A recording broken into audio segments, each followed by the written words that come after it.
Muse Dubbad Camey oo ka mid ah odayaasha ka shaqeeya arrimaha nabadgelyada ayaa si weyn u soo dhaweeyay heshiiska ay gaareen bulshooyinka Banaaney iyo Garbatula. Labadan deegaan ayaa sanadihii ugu dambeeyay u dhaxeeyay colaado sababeen khasaare maaleed iyo nafeedba. Ugu dambeyntii isqabqabsigan ayaa waxaa laga gaaray heshiis waara, waxaana isla markaana odayaasha labada dhinacba go'aan ku gaareen inaysan mar dambe dhicin isku dhac labadan dhinac. waxaan rabaa inaan ka hadlo shaqaaqad ka dhacday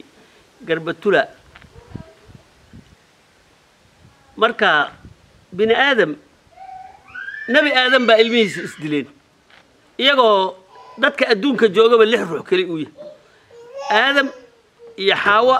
iyo laba mataane iyo laba mataane marka dib uu dhici shaqaaqadu way u dhici waxaan rabaa inaan u mahad celiyo dadka Garbatula ee dibkii dhacay istaxmileen wax walbaba suubiyeen walaalnimo muujiyeen yaan rabaa inaan u mahad celiyo waxa kaloon u mahad celinay dadka Banaaney. Waxa uu sidoo kale Muse Dubbad u mahad celiyay xildhibaanka deegaanka Lagdheera Cabdiqaadir Banaaney dadaalka uu suubiyay waad ku mahadsan tahay dadka ninka wax loo dooran waxa weeye inuu dadka maslaxadiisa ka shaqeeyo marka waad mahadsan tahay maslaxada aad hayso waan kugu garab taaganahay waan ku duceynaynaa ilaahay khayr ha ku siiyo sida runta ana haddii hadda la fiiriyo dadka Garbatula iyo dadka Banaaney waa isku dad xaqiiqdi waa isku dad